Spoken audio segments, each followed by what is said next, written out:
आपका स्वागत है टोटल नॉलेज एजुकेशन चैनल पर। इस वीडियो में हम देखेंगे PMUMS प्राथमिक माध्यमिक उच्च माध्यमिक शिक्षक संघ या कर्मचारी कल्याण कोष में आप अपना रजिस्ट्रेशन कैसे करेंगे, रजिस्ट्रेशन क्यों आवश्यक है, उस आवश्यकता को भी हम यहाँ पर थोड़ा सा समझेंगे। तो रजिस्ट्रेशन करने के लिए और उन आवश्यकताओं को समझने के लिए आप किसी भी ब्राउज़र पर सर्च करें PMUMS। जैसे यहाँ पर आप देख रहे हैं PMUMS.com, इसे सर्च करते हैं। इसे जैसे ही सर्च करेंगे तो यहाँ पर जो पहला ऑप्शन शो होता है PMUMS आप देख रहे हैं, इसकी साइट भी दी गई है, इस पर आप क्लिक करेंगे। इस पर जैसे ही क्लिक करते हैं तो PMUMS या कर्मचारी कल्याण कोष का होम पेज यहाँ पर ओपन होता है। तो इस होम पेज पर हम देखते हैं, जो आप देख रहे हैं प्राथमिक माध्यमिक उच्च माध्यमिक शिक्षक संघ मध्य प्रदेश, शिक्षकों का संगठन शिक्षकों के लिए शिक्षकों द्वारा। यह आपका ही संगठन है, आपके लिए है और आपके ही द्वारा बनाया गया है। PMUMS एक गैर लाभकारी सेवा आधारित संगठन है जो मध्य प्रदेश राज्य के शिक्षा विभाग एवं जनजाति कार्य विभाग के अंतर्गत कार्यरत शासकीय शिक्षकों एवं कर्मचारियों के कल्याण, सम्मान, एकजुटता एवं पारस्परिक सहयोग के उद्देश्य से निरंतर सक्रिय है। इस संगठन का मूल संकल्प यह है कि किसी भी शिक्षक अथवा कर्मचारी के आकस्मिक निधन या कठिन परिस्थितियों में उनके परिवार को आर्थिक एवं सामाजिक रूप से अकेला न रहना पड़े और सभी सदस्य सामूहिक सहयोग के माध्यम से एक दूसरे का संबल बने। तो जो यहाँ पर यह पंक्तियाँ दी गई हैं, इनसे आप समझ सकते हैं कि यदि किसी कर्मचारी का, शिक्षक का अथवा शिक्षा विभाग के कर्मचारी का आकस्मिक निधन हो जाता है, उनका परिवार अकेला रह जाता है, परिवार में कोई सहारा नहीं रहता, तो उस परिवार का सहारा यह संघ बनता है। अर्थात इस संघ के द्वारा उस शिक्षक के परिवार को, जो कि दिवंगत हो गए हैं या उनका आकस्मिक निधन हो गया है, कुछ राशि यहाँ पर सहयोग के रूप में प्रदान की जाती है। तो इस संगठन में जो सदस्य होते हैं, पंजीकृत सदस्य होते हैं, वह एक निर्धारित राशि उस शिक्षक परिवार को प्रदान करते हैं। अभी पूर्व में 3 सहयोग यहाँ पर किए गए हैं। सहयोग ज़्यादा बड़ा नहीं होता। प्रथम सहयोग 100 रुपये किया गया था, दूसरा सहयोग 80 रुपये प्रति सदस्य किया गया था और तीसरा सहयोग 60 रुपये प्रति सदस्य किया गया था। और इन सहयोग के साथ उन परिवारों को कितनी राशि प्रदान की गई थी संघ के द्वारा, उसे भी यहाँ पर हम देखेंगे। आज का सहयोग कल का संबल। आज यदि आप किसी शिक्षक के परिवार को सहयोग करते हैं तो यह कल आपका भी सहारा बनेगा। सहयोग की हर राशि किसी परिवार की उम्मीद बनती है। PMUMS द्वारा अब तक अनेक शिक्षक परिवारों को सहयोग व सहायता प्रदान की जा चुकी है। हमारा उद्देश्य है कि कोई भी शिक्षक परिवार कठिन समय में अकेला ना रहे और उसे तुरंत मानवीय सहयोग मिल सके। यहाँ पर आप देखें, सहयोग सूचना एवं विनम्र अपील दी गई है। जो पिछला सहयोग किया गया था, हमारे दिवंगत शिक्षक साथी के परिवार को 60 रुपये, जो कि फरवरी माह में सहयोग प्रदान किया गया था, वह यहाँ पर प्रदर्शित हो रहा है। अब हम देख लेते हैं किस शिक्षक के परिवार को कितना सहयोग प्रदान किया गया था। तो यहाँ पर आप ऊपर जो ऑप्शन देख रहे हैं लेट टीचर लिस्ट, इस पर आप क्लिक करें। इस पर जैसे ही क्लिक करेंगे तो उन शिक्षकों की यहाँ पर जानकारी उपलब्ध होगी जो आकस्मिक निधन हो गया है जिनका, और उनके परिवार को सहयोग किया गया। जैसे पहला यहाँ पर जानकारी आप देख रहे हैं, किशन प्रसाद जी लड़िया, इनकी आकस्मिक मृत्यु हो गई थी। संघ के द्वारा 34,05,000 रुपये सहयोग इन्हें किया गया है। श्री राकेश कुमार अहिरवार जी के परिवार को 38 लाख रुपये का सहयोग संघ के द्वारा किया गया था। और दिसंबर माह में श्री दिलीप सिंह लोधी जी को 40 लाख रुपये संघ के द्वारा या आपके द्वारा सहयोग प्रदान किया गया था।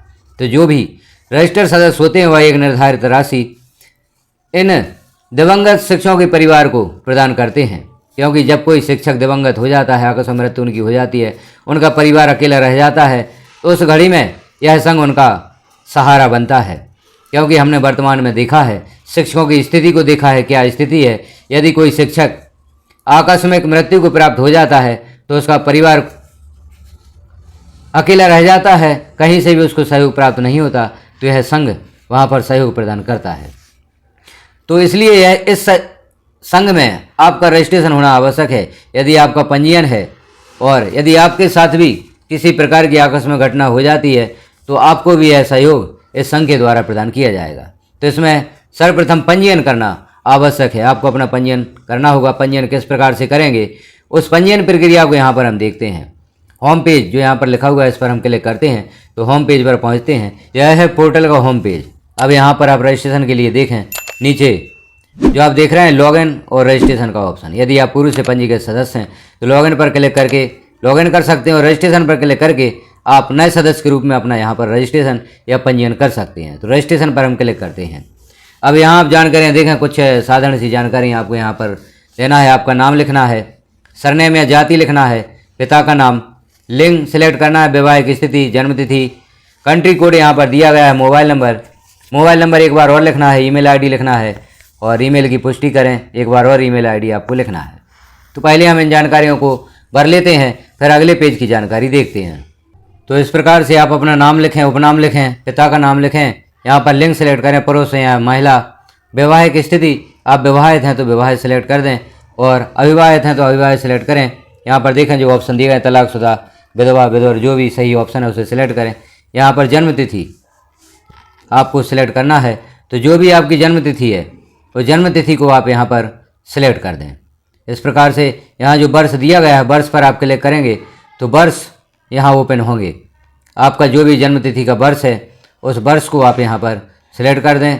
और जो भी माह है, अब माह है आपको सिलेक्ट करना है तो यहाँ माह सिलेक्ट करें और दिनांक सिलेक्ट कर दें और सेट पर क्लिक कर दें। जन्म तिथि यहाँ पर सिलेक्ट हो जाती है। कंट्री कोड दिया गया है, मोबाइल नंबर लिखना है आपको 10 अंकों का, तो मोबाइल नंबर लिख दें आप और एक बार और मोबाइल नंबर लिख दें।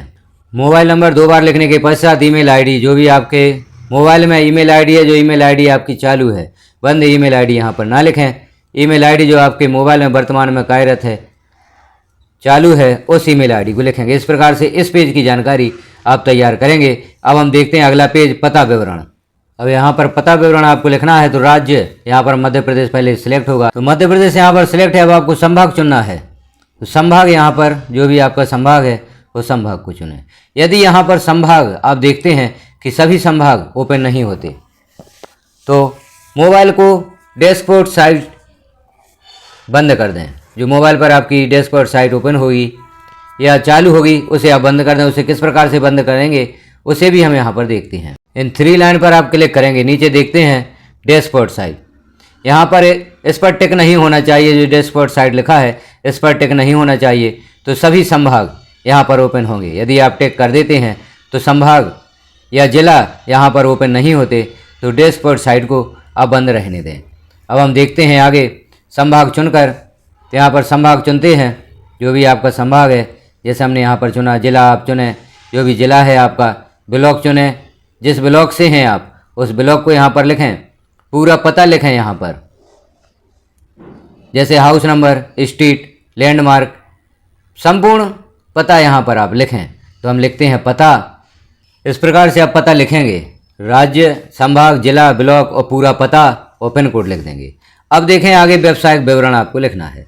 विभाग का नाम यहाँ पर सिलेक्ट करें आप, जैसे शिक्षा विभाग या आदिम जाति कल्याण विभाग, जिस विभाग से आप हैं उस विभाग को यहाँ पर सिलेक्ट करें। पदस्थ स्कूल कार्यालय का नाम, जिस विद्यालय में आप पदस्थ हैं उस विद्यालय का नाम यहाँ पर आप लिखेंगे। जैसे हमने लिखा, आपकी यूनिक आईडी, जो भी विभागीय यूनिक आईडी है आपकी, उसे आप लिखेंगे। और आगे देखें हम, यहाँ संकुल का नाम आपको लिखना है, जो भी आपका संकुल है उस संकुल का नाम आप लिखेंगे। तो संकुल का नाम हम लिखते हैं, जैसे इस प्रकार से यहाँ पर संकुल का नाम लिखा। नियुक्ति वर्ष, नियुक्ति वर्ष में आपको यहाँ पर नियुक्ति दिनांक सिलेक्ट करनी है। अब जो भी आपका नियुक्ति वर्ष है तो यहाँ वर्ष पर क्लिक करके उस वर्ष को यहाँ पर आप देख लें, जैसे 1998, और मंथ आप सिलेक्ट करें जिस महीने में आपकी नियुक्ति हुई है और दिनांक यहाँ पर सिलेक्ट कर दें। दिनांक हमने सिलेक्ट की और सेट पर क्लिक कर देंगे तो नियुक्ति वर्ष यहाँ पर सिलेक्ट हो जाती है। अब सेवानिवृत्ति तिथि किस प्रकार से आप यहाँ पर पता करेंगे, तो आप देख लें जो भी आपकी जन्म तिथि है उस हिसाब से 62 वर्ष उम्र आपकी कब हो रही है। जैसे 1975 के हिसाब से, जन्म का वर्ष 1975 है, उस हिसाब से 2037 में 62 वर्ष पूर्ण होते हैं, तो यहाँ पर हम 2037 सिलेक्ट करेंगे और जन्म तिथि की दिनांक और महीना आप यहाँ पर सिलेक्ट कर देंगे। तो जन्म तिथि के वर्ष से जब आप 62 वर्ष की उम्र प्राप्त कर रहे हैं तो सन को यहाँ पर सिलेक्ट करें और जन्म तिथि का माह और दिनांक यहाँ पर आप सिलेक्ट कर दें। जैसे यहाँ पर हम सिलेक्ट करते हैं और सेट पर क्लिक कर दें आप तो सेवानिवृत्ति की तिथि आपकी यहाँ पर सिलेक्ट हो जाती है। तो नामांकित व्यक्ति का विवरण आपको यहाँ पर देना है। जिन सदस्यों को आप नामांकित करना चाहते हैं तो उनकी जानकारी आप यहाँ पर लिखें। जैसे पहला नॉमिनी आपकी पत्नी हो सकती है, तो पत्नी का नाम यहाँ पर लिखें और संबंध चुनें, पत्नी या वाइफ। दूसरा नामांकित व्यक्ति आपके परिवार का कोई भी सदस्य हो सकता है, जैसे पुत्र या पुत्री, उसका नाम लिखें और यहाँ पर संबंध सेलेक्ट कर दें। अब नीचे आप देखें खाता सत्यापन, यहाँ पर सावधानी रखना आवश्यक है। खाता सत्यापन में अधिकतर हमारे साथी यहाँ पर अपना बैंक खाता लिख देते हैं, तो यहाँ पर आपको बैंक खाता नहीं लिखना है, यहाँ पर आपको अपना पासवर्ड बनाना है। तो 7 या 8 अंकों में आप एक स्ट्रॉन्ग पासवर्ड बनाएं, जिसमें पहला जो अक्षर होगा उसे कैपिटल रखें, बाकी अक्षर आप स्मॉल रखें, एक सिंबल और कुछ गिनती के अंक यहाँ पर सिलेक्ट कर दें। तो हम यहाँ पर बनाते हैं पासवर्ड। तो 2 बार यहाँ पर पासवर्ड लिखें। जो भी नया पासवर्ड आप बनाना चाहते हैं तो उस पासवर्ड को 2 बार लिखें और नीचे आप देखें एक चेक बॉक्स दिया गया है, मैं घोषणा करता या करती हूँ कि ऊपर दी गई सभी जानकारी सत्य है और मैं PMUMS के नियमों और शर्तों को स्वीकार करता हूँ या करती हूँ। चेक बॉक्स पर आप क्लिक कर दें और पंजीकरण पूरा करें पर आप क्लिक कर दें। इस पर जैसे ही क्लिक करेंगे तो आपका जो पंजीयन नंबर होगा, यदि आपका पंजीयन पूर्ण हो जाता है तो यहाँ पर पंजीयन नंबर प्रदर्शित होता है। जैसे ही पंजीयन सफलतापूर्वक पूर्ण हो जाता है तो यह मैसेज शो होता है, रजिस्ट्रेशन सफल, कृपया लॉगिन करें। यह मैसेज जैसे ही पूर्ण हो जाता है, यहाँ पर आप देख रहे हैं पंजीकरण सफल, आपका नाम यहाँ पर शो हो रहा है। आपका PMUMS शिक्षक संघ में पंजीकरण सफलतापूर्वक पूर्ण हो गया है। पंजीकरण संख्या दी गई है, कृपया इस पंजीकरण संख्या को भविष्य हेतु सुरक्षित रखें। आप अब कर्मचारी कल्याण कोष योजना से जुड़े सदस्य हैं। धन्यवाद। PMUMS शिक्षक संघ। अब यहाँ डैशबोर्ड पर जाएं पर क्लिक करेंगे तो आप पुनः डैशबोर्ड पर पहुंच जाते हैं और वहां से अब आप लॉगिन कर सकते हैं। तो डैशबोर्ड पर जाएं पर आप क्लिक कर दें। अब इस पेज पर आप पहुंचते हैं, यहाँ नीचे देखेंगे लॉगिन का ऑप्शन उपलब्ध हुआ है। लॉगिन पर आप क्लिक करेंगे तो यहाँ लॉगिन पेज भी उपलब्ध होता है। अब आपको यहाँ अपना रजिस्ट्रेशन नंबर लिखना है, पासवर्ड लिखना है और लॉगिन पर क्लिक कर देना है, तो यह साइट आपकी लॉगिन हो जाती है। जब भी आप किसी शिक्षक साथी को सहयोग करते हैं, शिक्षक साथी के परिवार को सहयोग करते हैं, तो आपको सर्वप्रथम लॉगिन करना होगा। लॉगिन जैसे ही आप करेंगे तो वहाँ पर आपको सूचना प्राप्त होगी, उन दिवंगत साथी का नाम भी यहाँ पर प्रदर्शित होगा और उन्हें कितना सहयोग प्रदान करना है, उस सहयोग की राशि भी प्रदर्शित होगी और उनके बैंक अकाउंट और QR कोड यहाँ पर प्रदर्शित होंगे। तो जो आप QR कोड और बैंक अकाउंट जिस पर आपको सहयोग देना है वह लॉगिन करके ही आप प्राप्त करें।